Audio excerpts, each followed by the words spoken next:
Hello friends, welcome to our channel ExamFlix. I hope everyone is doing great. First of all, a big thank you to those who have already subscribed to my channel and those who are new to my channel. Please friends, video start होने से पहले channel को subscribe करें and don't forget to press the bell icon for notifications. तो friends आज हम आपके लिए लेकर आए हैं ईडियम एंड फ्रेजेस जिसमें हमने न्यू ईडियम्स कवर करे हैं जो एग्जाम में पूछे भी जा चुके हैं और कुछ ऐसे हैं जो आगे पूछे जा सकते हैं. तो फ्रेंड्स हमारी ये ईडियम एंड फ्रेजेस की सीरीज़ अभी स्टार्ट हो रखी है. तो फ्रेंड्स ये पोस्ट की जाएगी ऑल्टरनेटिव डेज या डेली शायद.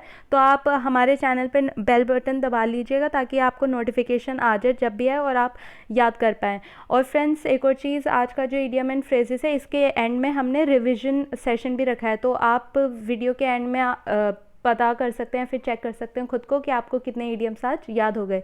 आई होप कि 10 के 10 याद हो जाएं. तो फ्रेंड्स बिना किसी देरी के आगे बढ़ते हैं. आज का जो हमारा फर्स्ट ईडियम है that is burn a hole in the pocket. मतलब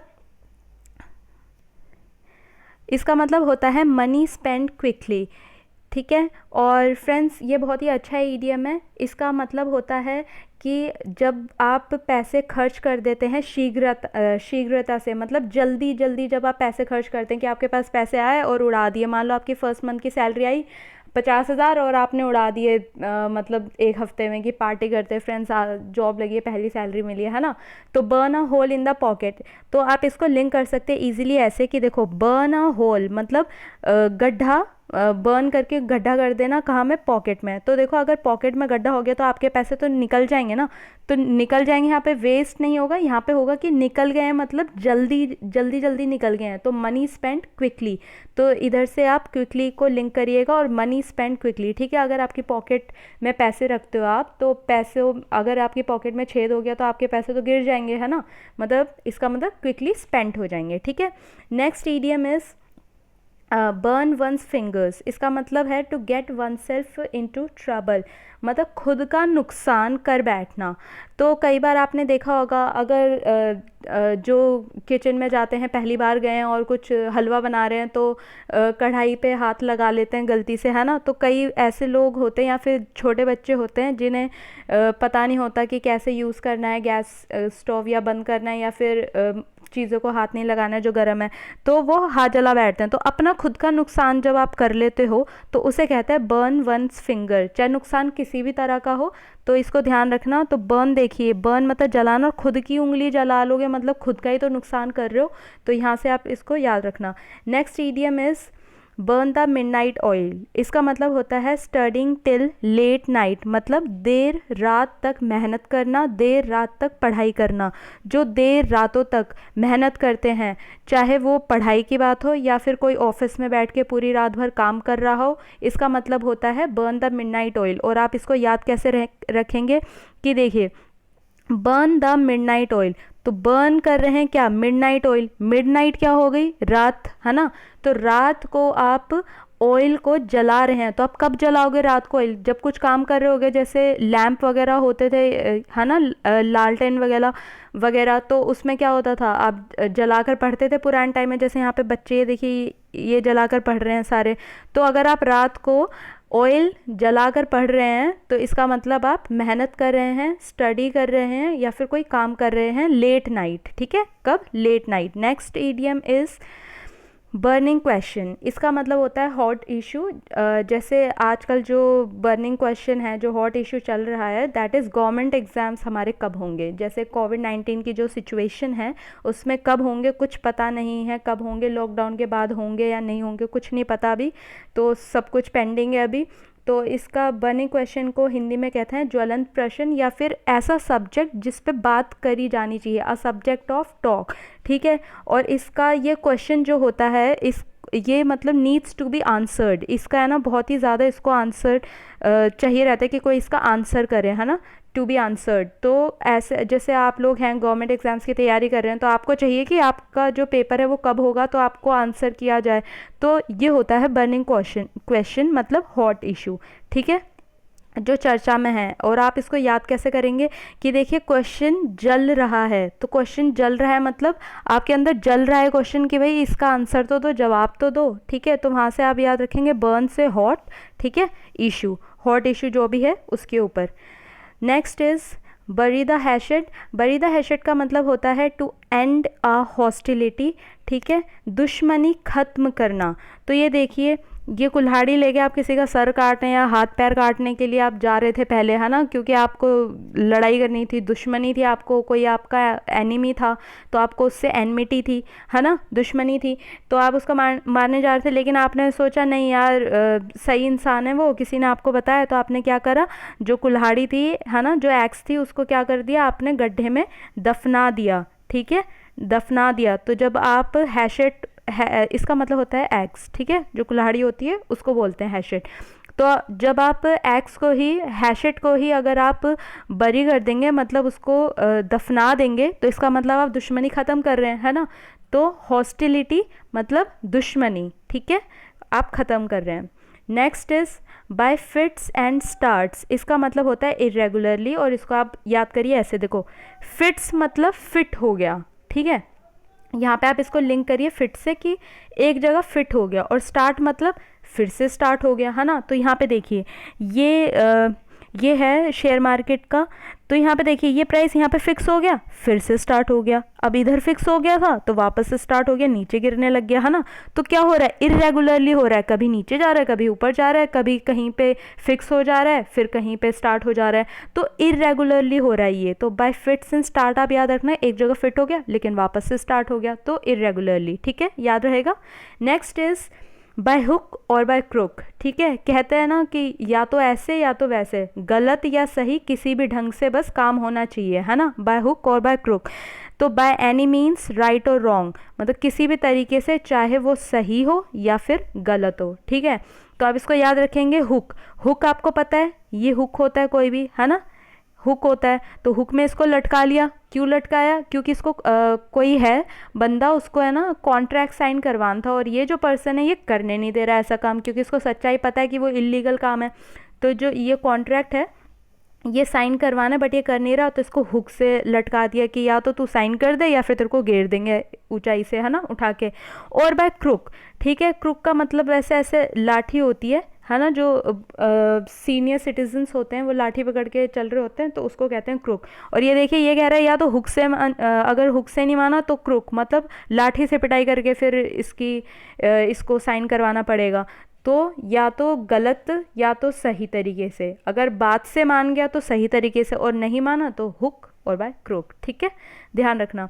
next is bye leaps and bounds, इसका मतलब होता है एट अ रैपिड पेस, ठीक है, लीप्स का इसका मतलब होता है जंप, क्या मतलब होता है इसका, जंप, ठीक है, इसका जंप होता है, बाउंड्स का रन जंप यही होता है, मतलब एट अ रैपिड पेस मतलब जल्दी से, कहते हैं ना कि अगर तुम बहुत ज़्यादा मेहनत करोगे, मतलब दिन दूनी और रात चौगुनी करोगे तो काम बन जाएगा। तो ऐसे ये देखिए, इसको, इस बच्चे का मैथमेटिक्स का टेस्ट था, तो इसने लीप्स एंड बाउंड्स टूवर्ड्स मतलब मैथ्स अंडरस्टैंडिंग, तो मैथ की अंडरस्टैंडिंग के लिए इसने क्या करी, बहुत मेहनत करी, एट अ रैपिड मतलब एट अ रैपिड पेस इसने पढ़ा, दिन दूनी और रात चौगनी, मतलब बहुत ज़्यादा मेहनत करके इसने पढ़ा, ठीक है। तो लीप से याद रखिएगा जंप, और एट अ रैपिड पेस मतलब जल्दी जल्दी, तो अगर आप जंप करके किसी चीज़ पे जल्दी जल्दी जाओगे तो कवर कर लोगे। और यहाँ पे एक और चीज़ देखिए, इसका भी ये भी होता है कि जंप कर रहे हैं, तो यहाँ पे देखिए यहाँ से यहाँ पहुँचने के लिए इसने क्या करा, सीधा जंप मारा, ठीक है, बाय लीप्स एंड बाउंड्स। तो लीप से याद रखना, जंप मतलब होता है, तो इसका मतलब होता है रैपिड पेस, जल्दी से, क्योंकि जंप करके आप कोई भी डिस्टेंस जल्दी कवर कर लेंगे, अगर नॉर्मल चलेंगे तो नहीं कर सकते ना, तो अगर आप जंप करेंगे तो जल्दी से कवर कर लेंगे, तो इससे रैपिड पेस आ जाएगा, रैपिड मतलब जल्दी, ठीक है। Next is by the skin of one's teeth, इसका मतलब होता है नैरोली या फिर बाय अ हेयर ब्रेड्थ, ठीक है, और इसका हिंदी में मतलब होता है थोड़े से अंतराल से, मतलब सिर्फ थोड़ा सा गैप है, थोड़ा सा अंतराल, थोड़े से अंतराल से, ठीक है। तो फिर इसका है ना आप ऐसे लिंक कर सकते हैं कि देखिए by the skin of one's teeth, तो देखिए स्किन ऑफ वंस टीथ, तो टीथ की स्किन देखिए, ये होते हैं ना मसूड़े, तो देखिए इनका गैप कितना है, बहुत ही कम है, और जो कम होता है उसको हम कहते हैं नैरो, ठीक है। और हेयर ब्रेड्थ का मैं आपको अभी बताती हूँ, तो नैरो, तो देखिए यहाँ दांतों में कितना है, बहुत ही कम गैप है। तो आप यहाँ से याद रखिएगा, अगर आपके दांतों की स्किन का बोल रहे हैं तो इसका मतलब नैरोली, क्योंकि आपके दांतों में कम गैप होता है। और बाया हेयर ब्रेथ, तो ये देखिए जो हेयर होता है ना, उसकी चौड़ाई कितनी कम होती है, इसी को देख लीजिए, चौड़ाई है वो कम है। तो यहाँ से बाया हेयर ब्रेथ बोलें या फिर नैरोली बोलें तो आप समझ जाइएगा कि कम की बात कर रहे हैं, ठीक है। और हेयर से ब्रेथ देखिए, ब्रेथ मतलब चौड़ाई, तो बाल जो होते हैं आपके सर के बाल एक तोड़ के देख लो आप, उससे देखो कि कितनी कम मतलब उसकी ब्रेथ होती है ना। तो नेक्स्ट इज बैड एग, इसका मतलब होता है अ वर्थलेस पर्सन, मतलब ऐसा व्यक्ति जो बेकार है, बेकार व्यक्ति, ठीक है, जो काम का नहीं है, बहुत ही बेकार है। तो आप इसको ऐसे याद रख सकते हैं कि बैड एग, क्या खराब अंडा अगर है तो आप उसका कुछ कर सकते हैं, नहीं कर सकते, फेंक देंगे, है ना। तो वैसे ही कुछ पर्सन होते हैं वर्थलेस, जैसे ये जो लड़की है बहुत सैड है पीयर प्रेशर के वजह से या पता नहीं क्यों, तो ये अपने आप को वर्थलेस मान रही है ना, कि मैं तो बेकार व्यक्ति हूँ, कुछ नहीं आता मुझे कोई ना फैशन सेंस है, ना पढ़ाई में अच्छी हूँ। तो ऐसे कई बार बच्चे अपने आप को प्रेशराइज कर लेते हैं, जो नहीं करना चाहिए। और फ्रेंड्स यहाँ पे देखिए कई बार क्या होता है, जो रिच लोग होते हैं उनके जो बच्चे होते हैं कुछ, तो वो है ना, उनके पास पैसा बहुत होता है उनके पेरेंट्स के पास, तो वो उड़ाते हैं और ये कह रही है मैंने इतना उड़ा दिया लेकिन अब भी आई वांट मोर, और पैसे चाहिए मेरे को उड़ाने के लिए, है ना। तो ऐसे बेकार व्यक्ति होते हैं दूसरों की नज़रों में कि ये पैसे उड़ा रहे हैं फिजूल में, है ना, उनकी कदर नहीं कर रहे हैं। तो बैड एग से आप याद रखिएगा अ वर्थलेस पर्सन, ठीक है। जैसे बैड एग मतलब खराब अंडा, तो वैसे ही खराब इंसान, बेकार व्यक्ति। तो फ्रेंड्स रिवाइज करने के लिए ये रहे आपके सामने 10 ईडियम्स। तो आपको 1 मिनट दे रही हूँ मैं, जल्दी से आप देख लीजिए इसका आंसर क्या होगा एक बार।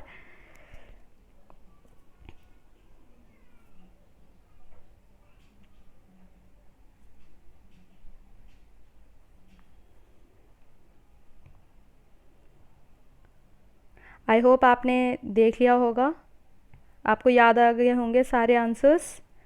तो आगे बढ़ते हैं। पहला जो हमारा ईडियम है that is burn a hole in the pocket, burn a hole in the pocket. तो इसका क्या होगा, इसका होगा मनी स्पेंड क्विकली, जो पैसा जल्दी से खर्च कर दे, क्योंकि अगर होल हो गया पॉकेट में तो पैसे तो जल्दी जल्दी जाएंगे ना, तो वहाँ से लिंक करिएगा इसको। Next is burn one's fingers, तो अगर मतलब अपनी ही फिंगर्स जला लेना दोबारा, तो इसका क्या होगा, इसका होगा to get oneself into trouble, ठीक है, अपने आप को ट्रबल में डाल देना। ये बर्न है यहाँ पे फ्रेंड्स, BURN, ठीक है। और next is burn the midnight oil, इसका है स्टडिंग टिल लेट नाइट, देर रात तक पढ़ाई करना। बर्निंग क्वेश्चन, बर्निंग क्वेश्चन का क्या होगा, hot issue. Next is bury the hatchet, इसका क्या होगा, बरी द हैशेट, बरी मतलब गाड़ दिया, हैशेट, हैशेट मतलब एक्स, तो गाड़ दिया तो क्या ख़त्म करा है, हॉस्टिलिटी ख़त्म करिए, to end a hostility. Next is by fits and starts, by fits and start, fit था फिर स्टार्ट हो गया, तो क्या हो रहा है, इरेगुलरली हो रहा है, जो भी हो रहा है। बाय हुक और बाय क्रुक, या तो हुक से या क्रुक से, तो क्या कह रहा है, बाय एनी मीन्स राइट और wrong. Next is bye leaps and bounds, ठीक है, लीप्स या बाउंड्स के द्वारा, तो इसका मतलब क्या कह रहा है कि रैपिड पेस से, जल्दी जल्दी। By the skin of one's teeth, teeth के स्किन से, तो टीथ के स्किन में आपके कैसे होता है गैप, नैरोली, है ना, तो वहाँ से नैरोली, क्योंकि जो स्किन होती है टीथ की वो नैरोली जुड़ी होती है आपके, है ना, ज़्यादा स्पेस नहीं होता इतना ज़्यादा। बैड एग क्या हो गया, अ वर्थलेस पर्सन। आई होप आपको ये 10 के 10 आपने सही गेस करे होंगे ईडियम्स। तो फ्रेंड्स आज का जो आपका होमवर्क है ये है, the rice field is a bone of contention between the two brothers. आप कमेंट बॉक्स में इसका आंसर छोड़ दीजिएगा, ठीक है, और नेक्स्ट क्लास में हम इसका आंसर डिस्कस करेंगे। The rice field is a bone of contention between the two brothers, इसका क्या होगा कि जो इसका क्या होगा, अट्रैक्शन आएगा, कॉज ऑफ डिसएग्रीमेंट होगा, कॉमन लैंड होगा, या फिर सोर्स ऑफ इनकम होगा, ठीक है। तो ईडियम आपका ये है, इससे आप सेंटेंस पढ़िएगा और लिंक करिएगा कि इन चारों ऑप्शन में से कौन सा सही आंसर होगा, ठीक है फ्रेंड्स। इसी के साथ वीडियो एंड करते हैं। Thanks for watching, and video अच्छी लगी हो तो लाइक करना ना भूलें और सब्सक्राइब ज़रूर करें अगर नहीं करा, और शेयर करना अपने फ्रेंड्स के साथ। Thank you friends and have a nice day.